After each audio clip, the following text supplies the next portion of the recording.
Mirë, zonja Zotrin në Gjermaninë Jugore, ku jemi sërish së bashku tani bashkë me kolegen tonë Anduena Llabani, e cila ka ndjekur të çështjet hetimeve të prokurorisë ndërsa ato kanë nisur. Anduena, mirëmëngjes. Mirëmëngjes, u gjeta. U hap më në fund hetimi pra nga prokuroria e Durrësit, e Tiranës e Kavajës në lidhje me ndërtimet apo me ata që ndoshta le të themi kanë sjell ndërtime të si ishte përkufizimi i saktë. Në fakt është hetimi është nisur fakti i bërë botërisht publik, që është tërmeti, sepse është për herë të parë që bëhen të tilla apo jo. Dhe dyshimet për vepra penale si shkaktar të këtij për pasojat e viktimave që janë shkaktuar. Ka një hetim për shpërdorim detyre dhe ndërtim të palishëm, por dhe një të tretë që ka të bëjë me dhënien ndihmë për ndërtimet pa leje. Domethënë, është një hetim i cili duket se do të marrë kohë, do të zgjasë. Unë sigurisht që unë jam konsultuar me juristë, me avokatë, të cilët e kanë parë si një rast të paprecedent, por ajo çka është risi në gjithë këtë katrahur, le të themi, është fakti që ka juristë dhe avokatë të cilët kërkojnë që kësaj radhe të bëjnë një precedent në Shqipëri, që palën e dëmtuar ta bëjnë pjesë të procesit hetimor. Kjo do të jetë risia që ne duhet. Ne kemi kronik që ti ke përgatitur ditën e djeshme, do ta transmetojmë për herë të parë në fakt tani në Dita Jonë. Shikojmë se çfarë avokatët kanë për të thënë eksaktësisht lidhur me këtë. Të monitorohet zhvillimi i hetimeve dhe nga ana e qytetarëve të dëmtuar nga tërmeti i 26 nëntorit. Avokati Elis Balili sugjeron një rol aktiv të prekurve nga tërmeti, duke qenë pjesë e hetimit. Por unë do t'i sugjeroja në cilësinë e avokatit të gjithë personave të dëmtuar që të marrin një rol aktiv në këto hetime që po realizon Prokuroria pranë gjykatës së rrethit gjyqësor Tiranë dhe Prokuroria pranë gjykatës së rrethit gjyqësor Durrës. Kodi i ri i procedurës penale i jep këtyre personave të drejtën dhe statusin e viktimës nga kjo vepër penale. Ata gëzojnë të drejtën të drejtohen prokurorisë me memo dhe me kërkesa, duke i vënë në dispozicion prokurorisë të gjitha atyre dokumentat e pronësisë dhe të gjitha dokumentat e tjera, të cilat vërtetojnë faktin që janë shkatruar ndërtimet e tyre. Dhe gjithashtu këto persona, duke qenë se kanë këtë status gjatë procedimit penal, në vijim nëse prokuroria do të disponojë për ta dërguar çështjen për gjyq, unë do t'i sugjeroja që këta persona të hapnin një paditë civile në procesin penal për të kërkuar shpërblimin e dëmit shkaktuar, por në ndryshim nga procesi civil, jo vetëm dërtuesit, po të gjithë atyre personave të cilët kanë qenë shkaktar të dëmeve që ka shkaktuar tërmeti. Pra, të bëhet precedent në Shqipëri rasti kur disa zyrtarë nëse do të dërgohen për gjyq, të marrin përsipër në mënyrë solidare së bashku me ata ndërtues të cilët nuk kanë respektuar kushtet e kriteret teknike, të shpërblejnë këta qytetarë sadopak për dëmet materiale të shkaktuara. Si avokat, ai e ka marrë një vendim. Për të gjithë ata persona të cilët janë realisht në pamundësi për të kontraktuar një mbrojtës, unë ofroj suportin juridik ligjor falas për të gjithë ata persona, duke hartuar të gjitha ato akte të domosdoshme gjatë procesit penal, t'i plotësojnë edhe t'i drejtohen prokurorisë me këto kërkesa në mënyrë që të përfitojnë këtë statusin e viktimës nga kryerja e veprës penale. Do të jetojnë zyrtarë dhe ish-zyrtarë të cilët kanë patur si kompetencë të tyre funksionale dhënien dhe survejimin e lejeve të ndërtimit, por edhe kompanitë e ndërtimit. Por nga ana tjetër, qytetarët e dëmtuar të kenë mundësi të monitorojnë veprimet që kryen prokuroria për hetimin e këtyre veprave penale, të hetojnë në mënyrë profesionale brenda një afati të arsyeshëm, edhe pse afati do të jetë i gjatë, siç e cilësova, të gjitha rrethanat e faktit, të grumbullojnë, të administrojnë të gjitha provat të cilat të vërtetojnë në mënyrë të plotë akuzën që ata do të mund të ngrejnë më pas në gjykatë. Unë vlerësoj se pa u përmbyllur në mënyrë përfundimtare procesi i evidentimit dhe pa pasur një raport përfundimtar të gjitha atyre ndërtimeve, jemi akoma herët për të përcaktuar nëse po bëjmë një hetim apo si po ecën hetimi dhe si do vazhdoj hetimi. Në fakt shumë kush mbasi edhe aq tepër duke parë këtë kronikë të sqarim që bën avokati, ndoshta edhe prandaj kisha të vështirë për të thënë se për çfarë akuzojnë këta njerëz, sepse ishte për mua do t'i akuzoja për vrasje. Është një akuzë vrasje. S'mund t'i akuzosh thjesht për shpërdorim detyre apo ku diun se çfarë, është diçka që ajo që kanë shpërndarë aty janë 51 njerëz që kanë humbur jetën, 51 shqiptar, në ato gotina, patjetër. Edhe për tani ne nuk mund të bëjmë drejtësi në një studio televiziv natyrisht, por mua m'pëlqeu mënyra se si avokati Elis Balili fliste atje, do të mundojmë ta sjellin në studio për ta ndjekur këtë çështje. Pra i flet për disa gjëra që mua po bëhesh link këtu. E para flet që viktima të bëhet palë në procesin penal. Penal. Po flasim tani për procesin penal. Flasim një fillim për këtë, pastaj kthehemi kësaj liste edhe një herë tjetër. Pra, kjo do të ishte diçka që ndodh për herë të parë, po çfarë do të siguronte kjo në nuhatin tënde? Duke qenë pjesë e procesit penal hetimor, ti i vën në dispozicion prokurorisë prova, dokumentet të apartamentit ku ti ke jetuar, mënyrën se si ti e ke bler, kontratën që ke nënshkruar, rregullat dhe perimetrin, mënyrën se si është ndërtuar banesa. I vë ekstra, duke i ardhur në ndim deri diku hetimit. Duke qenë pjesë, prokuroria ka të drejtë që ty të informoj për çdo vendimarrje dhe çdo hap që hedh gjatë hetimit. Ka një lloj më shumë përgjegjësie, duke qenë kaq shumë banor të prekur nga tragjedia e 26 nëntorit. Ti ke të drejtë që në këtë organin hetimor ti të çosh shumë materiale shtesë që e çojnë prokurorin deri te burimi, deri tek individualizimi i personave përgjegjës. Le ta them Anduena që ka dhe një skepticizëm të natyrshëm dhe mendoj të justifikuar ndaj prokurorisë në përgjithësi, po themi, sepse këtu tek ne zyrtarët apo të pasurit apo të fortët nuk dënohen asnjëherë, ëh. Janë gjithmonë populli që i han kurriz të gjitha dëmet që mund të shkaktojnë tjerët. Kështu që bërja pal, kam përshtypjen do të shërbente e viktimave, po flas, do të shërbente edhe si një farë rojeje ndaj prokurorisë, ëh. Sepse edhe prokuroria e din që e vën përpara përgjegjësisë prokurorisë me të gjitha materialet që mund të vënë dispozicion një familjar apo një person i prekur nga tërmeti. Ajo që është interesante në gjithë këtë, është fakti që shumë ndërtesa nga këto janë ndërtuar edhe para viteve 80, 80 e pak, dhe para viteve 90. Tani, në qoftë se ne do hetojmë inxhinier, projektues, të cilët kanë asistuar në ngritjen e këtyre pallateve apo ndërtesave, qofshin dhe biznese private, para viteve 80, ne nuk do shkojmë t'i arrestojmë dhe t'i kapim dhe t'i jetojmë ata. Nëse ata janë ende. Nëse ata janë ende. Nëse ne do të flasim pas viteve 90, atëherë gjërat janë më ndryshe.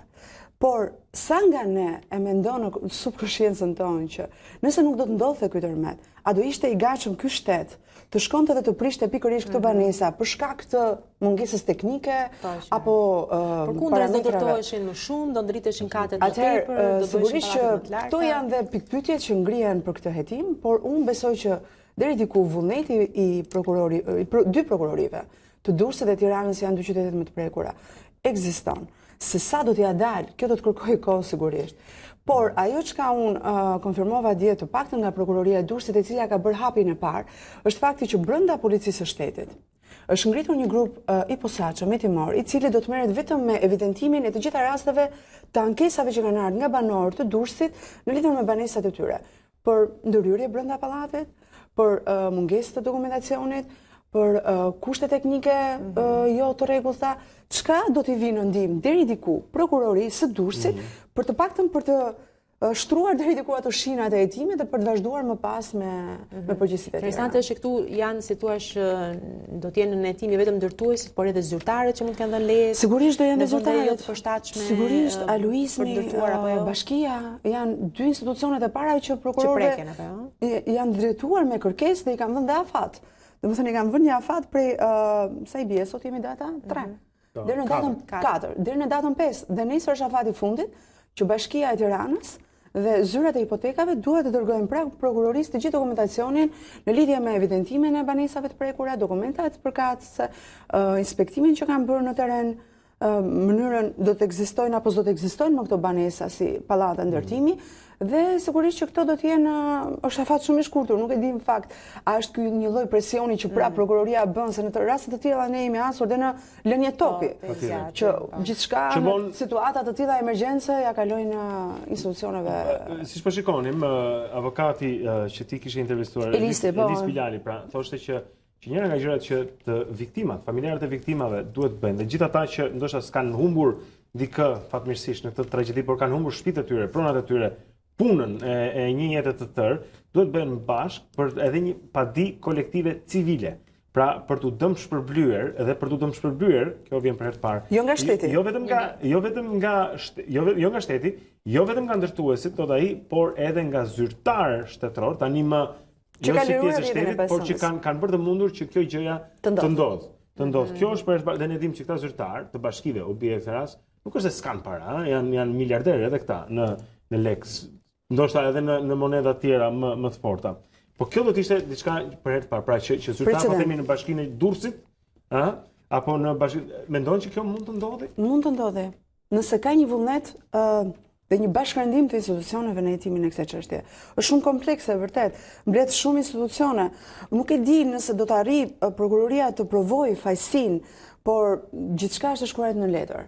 Nëse unë marr një apartament, kam një kontratë, nëse unë do të ndërtoj një pallat, kam një planimetri, kam shumë dokumenta që mi garantojnë qoftë në vendin ku, truallin ku e ndërtoj, mënyrën si e ndërtoj, ndërhyrjet që janë bërë. Ajo që kam bëri përshtypje i Blendi ishte që gjatë operacionit kërkim shpëtimit, forcat italiane të cilat bënin ngërmimin, gjëja e parë që i kërkuar një arkitekti ishte me jep pak planimetrim të gërmojmë tek dhomat e gjumit. Ku mund të kishin njerëzit. Aty dyshojmë që njerëzit kanë qenë gjatë tërmetit. Dhe ai tha, dëgjoj, nuk mund ta jap, po edhe po ta dash nuk bëj punë sepse këtu janë bërë ndërhyrje dhe dhomat kanë dalë kuzhina ka dalë aneks, balkone etj etj. Domethënë, që këtu kemi të bëjmë me një krim. Me ndërhyrje të deri diku çnjerëzore për të patur, mbase vjen kjo vende nga varfëria, kjo vende nga padia, kjo vende nga mos kontrolli, se në fundit ne jemi një vend ku kemi rregulla, kemi paguajmë taksa ndaj shtetit dhe janë ata të cilët na kontrollojnë. Unë besoj që tragjedia e tërmetit nuk është se shkaktoi tërmeti më viktima. Pa përgjegjësiria e institucioneve deri diku janë megjithatë, Anduena, dy ditë më parë ne pam një video ku një qytetare e Durrësit i afroi kryeministit Rama dhe i thoshte diçka për përgjegjësinë, ja përmendi një xhuxhi, dhe kryeministri ju gafur, thoshim neve se qytetare duke i formuar një ton shumë të ashpër, duke mos pranuar që kishte një përgjegjësi nga shteti në këtë rast. Pra, qëndrimi i kryeministrit, edhe pse i pa pohuar qartazi me gojë, është që tërmetet hedhin godina dhe në Japoni, dhe në Zelandën e Re, dhe në Kanada. Tërmeti vret, sigurisht, po. Dhe duket sikur ai nuk e pranon këtë pjesën e papërgjegjshmërisë, paktën nga gjushi i tij, i cilin ai ka thënë do ta kisha vënë edhe 500 herë tjera, po të donte, sepse Akulloria, pra ishte akulloria. Sigurisht që kryetarët e bashkive kanë përgjegjësi. Ish dhe ata, domethënë këtë hetim do të përfundojnë dhe ish kryetarë bashkie. Nga përgjegjësia nuk do të besoj penale, nuk do të devijoj asnjë zyrtar i pushtetit më parshëm dhe i pushtetit aktual. Nëse do të ketë vullnet, ne do të shohim edhe kryetarë bashkisht të vëmë në përgjegjësi penale, pasi ata janë të parët që certifikojnë dhe japin leje për këto pallate. Deri diku shumë kaqe në një zonë që ne kemi jetuar të paktën edhe në kohën e Enverit Durrësin dhe nuk kemi parë që në rër të ndërtohet me rër. Domethënë, nëse kampionët që janë marrë në vendngjarje, fotografitë që janë bërë nga oficerët e policisë gjyqësore dhe prokuror, do të shërbejnë si një provë materiale, se këtu bëhet fjalë për prova materiale. Dhe prova materiale janë jo vetëm këto, po ky është një hetim dokumentar. Qëndron ajo që po i prishin?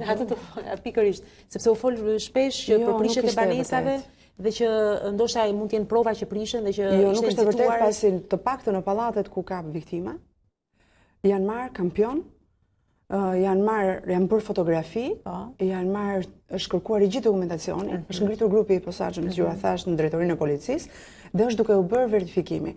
Nuk ka ndodhur që të prishen banesa pa marrë kampion. Dhe në rast të kundërt, sigurisht që media është një bashkëpunëtor shumë i mirë e hetimit, shpesh herë ne kemi shërbyer edhe për materiale filmike, ku mund duken qartë edhe mënyra se si është prishur, që me një të rënë matrapiku, ndërtesa është shkatruar. Pra ai lajm që shpesh herë u dëgjua dhe dje që ndoshta janë duke u prishur provat. Jo, në fakt jo, kanë qenë keqkuptime të gazetarëve, pasi këtu bëhet fjalë për dërgime dhe presion i vendosur ndaj institucioneve për të vendosur sa më shpejt në dispozicion të gjithë materialin e duhur për pallatet, të cilat janë evidentuar nga gjithë tërmeti që janë të dëmtuara dhe janë pabanueshme. Dhe si do të vazhdojmë më tej, Anduena, se procedura deri data 5 ishte dorëzimi i dokumentacionit. Deri në datën 5. Dhe pastaj do të bashkia dhe të gjitha institucionet, hipotekat edhe aluizmi duhet dorëzoj pranë prokurorisë Tiranë të gjithë dokumentacionin. Ndërkohë që në Durrës po bëhet tjetër lëvizje.